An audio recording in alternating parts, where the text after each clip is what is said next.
Wow, it's heavy, my friend. Never stop speaking, about how you truly feel. When you are creative, then I believe it is the best thing to just acknowledge that you feel certain ways. The happy home, would be nice. One important result of the brush on the lagoon was that it made the Redskins their friends. Peter had saved Tiger Lily from a dreadful fate, and now there was nothing she and her braves would not do for him. All night they sat above, keeping watch over the home under the ground and awaiting the big attack by the pirates, which obviously could not be much longer delayed. Even by day they hung about, smoking the pipe of peace and looking almost as if they wanted tidbits to eat. They called Peter the Great White Father, prostrating themselves before him, and he liked this tremendously, so that it was not really good for him. The Great White Father, he would say to them in a very lordly manner as they groveled at his feet, is glad to see the Pickaninny warriors protecting his wigwam from the pirates. Me, Tiger Lily, that lovely creature would reply. Peter Pan save me. Me his very nice friend. Me no let pirates hurt him. She was far too pretty to cringe in that way, but Peter thought it his due, and he would answer condescendingly, "It is good, Peter Pan has spoken." Always when he said Peter Pan has spoken, it meant that they must now shut up, and they accepted it humbly in that spirit. But they were by no means so respectful to the other boys whom they looked upon as just ordinary braves. They said, "How do" to them, and things like that. And what annoyed the boys was that Peter seemed to think this all right. Secretly, Wendy sympathized with them a little, but she was far too loyal a housewife to listen to any complaints against Father. Father knows best, she always said, whatever her pirate opinion must be. Her private opinion was that the Redskins should not call her a squaw. We have now reached the evening that was to be known among them as the Night of Nights, because of its adventures and their upshot. The day, as if quietly gathering its forces, had been almost uneventful, and now the Redskins in their blankets were at their posts above, while below the children were having their evening meal, all except Peter, who had gone out to get the time. The way you got the time on the island was to find the crocodile and then stay near him till the clock struck. This meal happened to be a make-believe tea, and they sat round the board, guzzling in their greed, and really, what with their chatter and recriminations, the noise, as Wendy said, was positively deafening. To be sure, she did not mind noise, but she simply would not have them grabbing things and then excusing themselves by saying that Toodles had pushed their elbow. There was a fixed rule that they must never hit back at meals, but should refer the matter of dispute to Wendy by raising the right arm politely and saying, "I complain of so-and-so." But what usually happened was that they forgot to do this or did it too much. "Silence!" cried Wendy when for the 20th time she had told them that they were not all to speak at once. "Is your calabash empty, Slightly, darling?"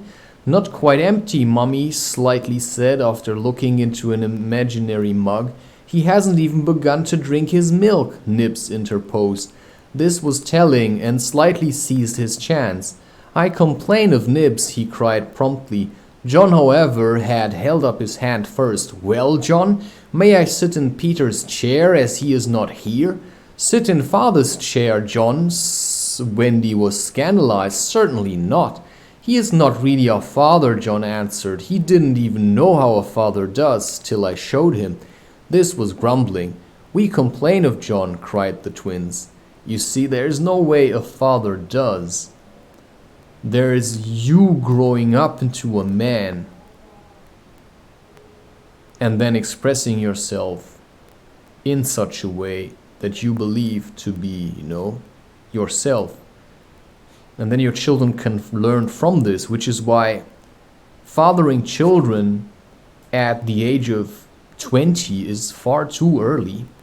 You first have to become a man, and then you can marry and have children, all that kind of stuff. But before that, how are you supposed to give stability?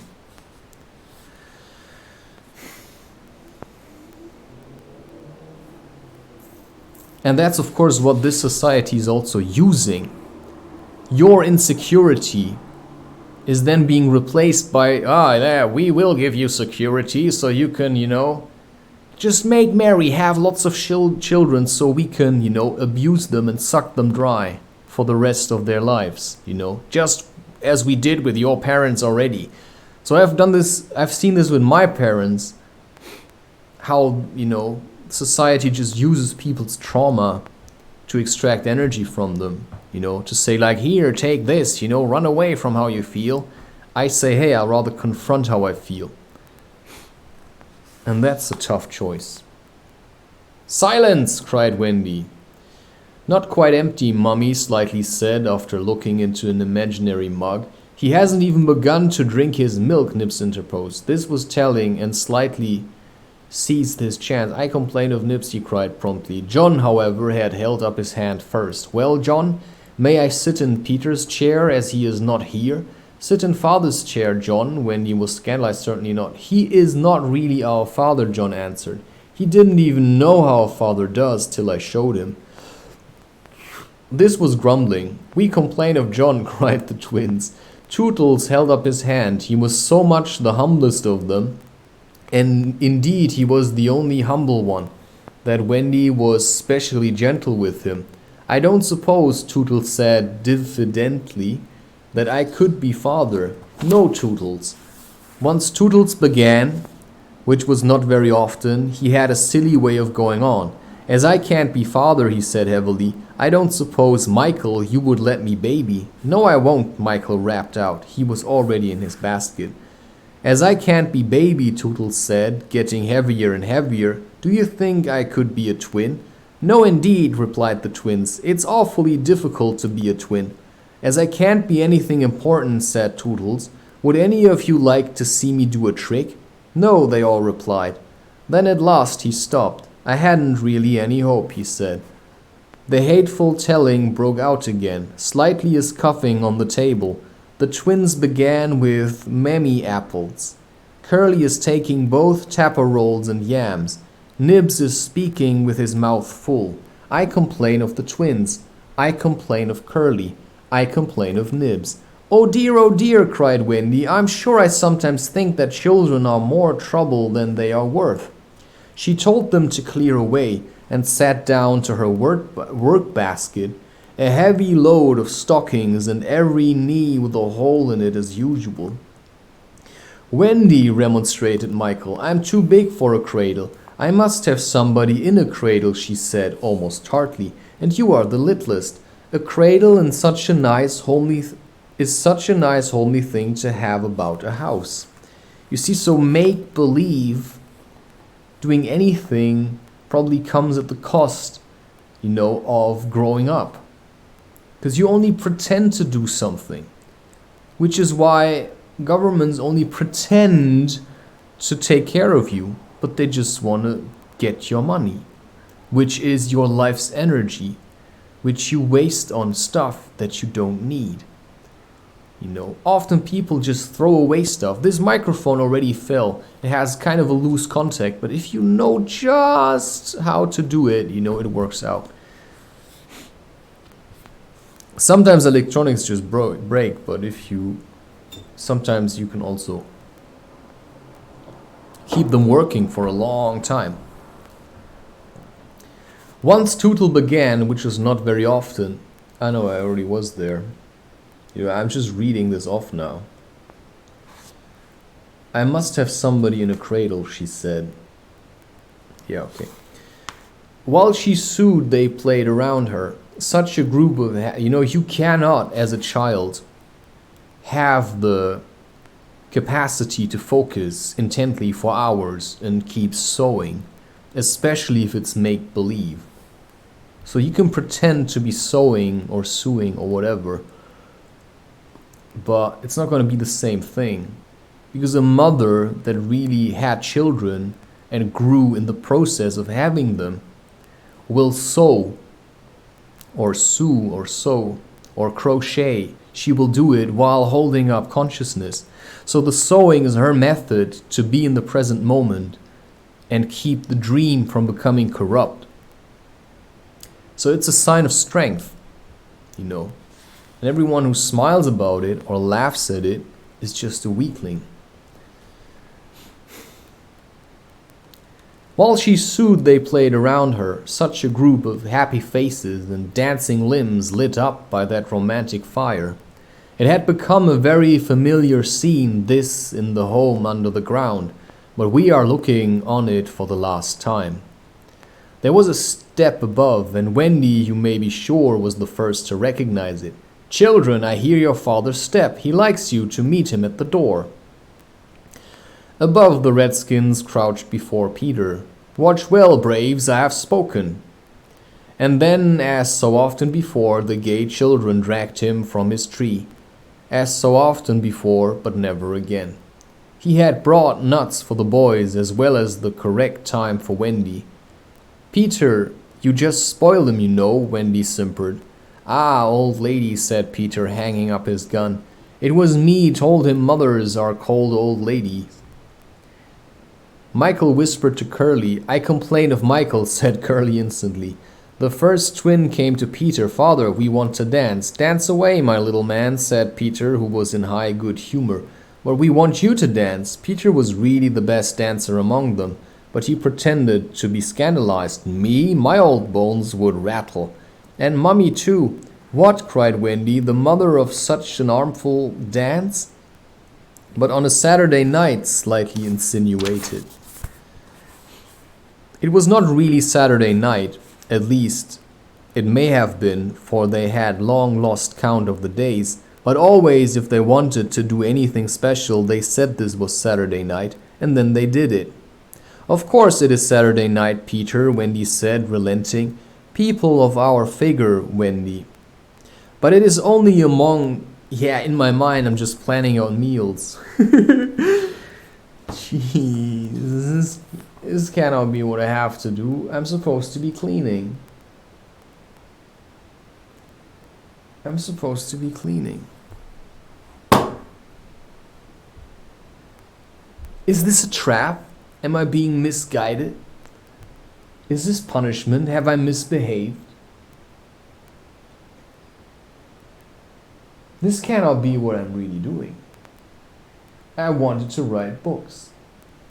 And now I am doing this. Is this the right thing to do? I'm really asking myself this. I mean, now you read this and then you want to... Why? For who am I doing this? I think the problem is that I cannot just leave off this YouTube thing so incomplete. I think that's I'm gonna finish this chapter. Let's see how far it goes. I think this is a rather... Oh no. Oh wow. It's not so long. Crazy. You know, sometimes you just have to continue and suddenly you're done. So stop complaining when you're being creative. Just breathe through it. It's just hard when you're talking because then, you know, the breathing through it usually becomes a rant. Like, I don't want to do this.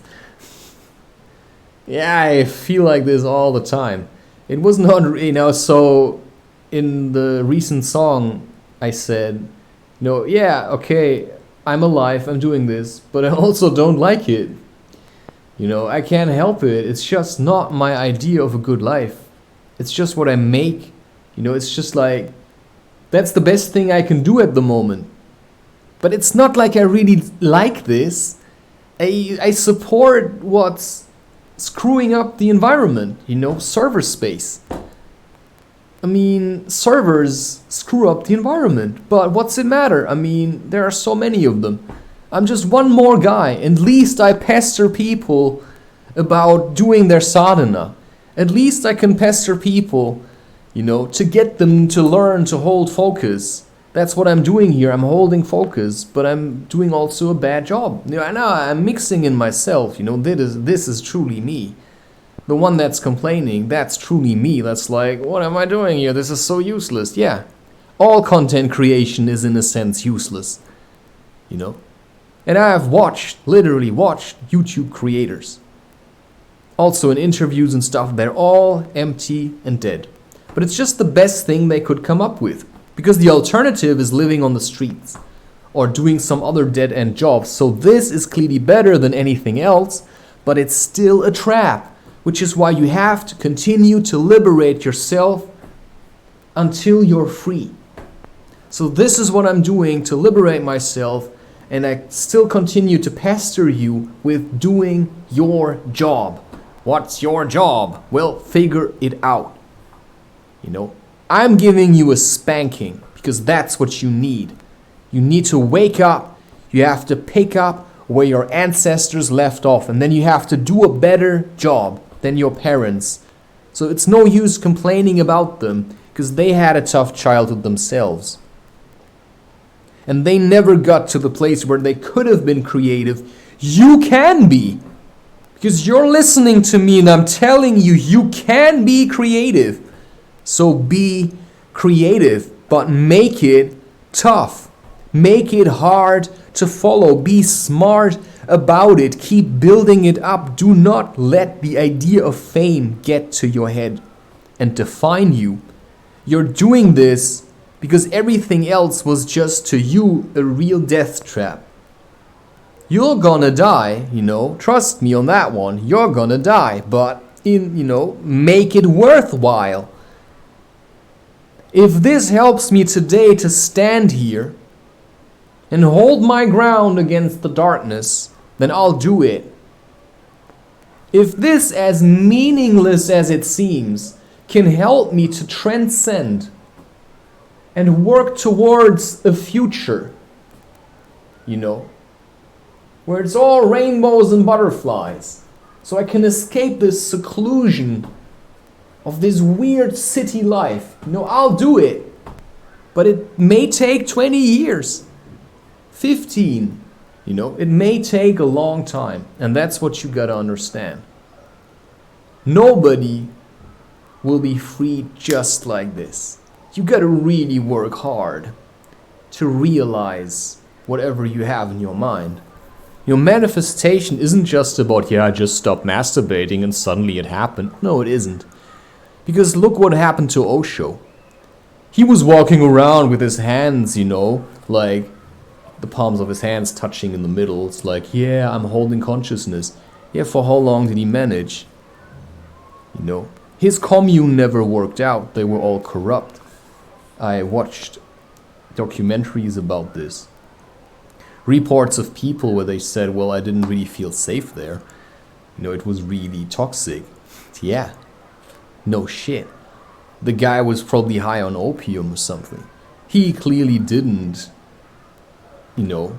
He was just shadow. He just wanted to use his power to control and ensnare people. That was all he was in for. He went for the money. I go for the heart. And that's different. That's why my content is hard, because I go for the heart. Because I tell you, you gotta open up to everything you're feeling and then channel it into something, or just do whatever you're doing while you're doing it. Some people, they don't mind, they just breathe through it. Well, to me it's hard, so. Of course it is Saturday night, Peter, Wendy said, relenting. People of our figure, Wendy, but it is only among our own progeny. True. So they were told they could dance, but they must put on their nighties first. Ah, old lady, Peter said aside to Wendy, warming. I wouldn't dance if my children asked me to do it. I say, dance yourself. You want to see someone dance? Then dance, That's how it has to be. You cannot be the play ball of your children. So, yeah, in a true tribe, people wouldn't come and say, hey, can you please dance? There would be dancing, probably, but maybe not. I don't know. So they were told, we need sincere and, like, yeah, stern people. We need stern people. Ah, old lady, Peter said aside to Wendy, warming himself by the fire and looking down at her as she sat turning a heel. There is nothing more pleasant of an evening for you and me when the day's toil is over than to rest by the fire with the little ones nearby. It's just sweet, Peter, isn't it? Wendy said, frightfully gratified. Peter, I think Curly has your nose. Michael takes after you. She went to him and put her hand on his shoulder. Dear Peter, she said, with such a large family, of course, I have now passed my best, but you don't want to change me, do you? No, Wendy. Certainly he did not want to change, but he looked at her uncomfortably, blinking, you know, like one not sure whether he was awake or asleep. Peter, what is it? I was just thinking, he said, a little scared. It is only make-believe, isn't it, that I am their father? Oh, yes, Wendy said primly. You see, he continued apologetically, it would make me seem so old to be their real father. But they are ours, Peter, yours and mine. But not really, Wendy, he asked anxiously. Not if you don't wish it, she replied, and she distinctly heard his sigh of relief. Peter, she asked, trying to speak firmly, what are your exact feelings for me? Those of a devoted son, Wendy. I thought so, she said, and went and sat by herself at the extreme end of the room. You are so queer, he said, frankly puzzled, and Tiger Lily is just the same. There is something she wants to be to me, but she says it is not my mother. No, indeed, it is not, Wendy replied with frightful emphasis. Now we know why she was prejudiced against the Redskins. Then what is it? It isn't for a lady to tell. Oh, very well, Peter said, a little nettled. Perhaps Tinker Bell will tell me. Oh, yes, Tinker Bell will tell you. Wendy retorted scornfully. She is an abandoned little creature. Here Tink, who was in her boudoir, eavesdropping, squeaked out something impudent. She says she glories in being abandoned, Peter interpreted. He had a sudden idea. Perhaps Tink wants to be my mother. You silly ass, cried Tinker Bell in a passion. Nobody wants to be his mother. You know, they probably would love to see him grow up, right? You know, but you have to really want to grow up. Despite the weight of life weighing down on you. You see, it's like a process of opening up and I'm closing again, opening up, closing again. And I am often closing up because I feel that I don't have the energy. And I often wonder if that is true. In between sessions, I have to make tzatziki. But it's just garlic yogurt. I just use like a clove. Is it a clove? A whole thing of garlic. Chop it really fine as I can get it. That is part of my meditation practice. And then add it to like Greek style yogurt, the high fat 10% Greek style yogurt. And then I also mix in usually what's usually, but I like maybe some vinegar, just a bit, and some powder, algae, chlorella. I like that. Okay, she says she glories in me. You silly ass, cried Tinker Bell in a passion. She had said it so often that Wendy needed no translation. I almost agree with her, Wendy snapped. Fancy Wendy snapping. But she had been much tried, and you see, she just wants stability. But you cannot have it when you're just a child, so you have to be patient. You have to do your growing up. But she had been much tried, and she little knew what was to happen before the night was out. If she had known, she would not have snapped. None of them knew. Perhaps it was best not to know. Their ignorance gave them one more glad hour, and as it was to be their last hour on the island, let us rejoice that there were 60 glad minutes in it. Yeah, don't separate time into sections. They sang and danced in their nightgowns. Such a deliciously creepy song it was, in which they pretended to be frightened at their own shadows. Little witting, yeah, that's why people go hiking at night, right? Little witting that so soon shadows would close in upon them, from whom they would shrink in real fear. So uproariously gay was the dance, and how they buffeted each other on the bed, and out of it. It was a pillow fight rather than a dance, and when it was finished the pillows insisted on one bout more, like partners who know that they may never meet again. The stories they told, before it was time for Wendy's good night story. Even Slightly tried to tell a story that night, but the beginning was so fearfully dull that it appalled even himself. And he said, yeah, I get that one. You know, while you're doing it, you think, why am I doing this? Anyway, just continue. You've gotten this far, right? Can't get worse. And he said gloomily, it's like going on a hike and it's raining. You just have to get to half. And then all you need to do is continue, because it's going to be the same length. And going back is just not. So sometimes I put off, let's say, going to collect herbs, because I said, well, just to collect herbs, I'm not going to leave the house and have a break in my creative process. This is my creative process, just, I'm flashing you bits of shadow to intimidate you enough into doing your own homework. Getting to know yourself, that's why you were born, to get to know yourself during such times with all this mind stuff going on.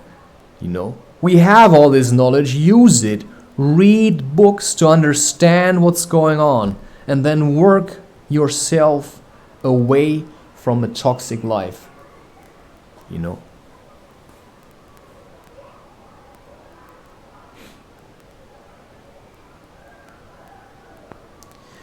Even Slightly tried to tell a story that night, but the beginning was so fearfully dull that it appalled even himself, and he said gloomily, yes, it is a dull beginning. I say, let us pretend that it is the end. Shaboom! That's what you can do in a relationship. You just pretend that it is the end. And then, but in your heart, it's the beginning, And then you wait till you meet again. But don't pretend like you've never met. It's just sometimes better, to just be sorry that you couldn't be harmonious with each other the first time you met. Just be sorry that you both were lacking respect. But it's a very terrible position to find yourself in. It's exciting to a certain degree, but long times of separation, I still don't know, what's gonna happen in my life.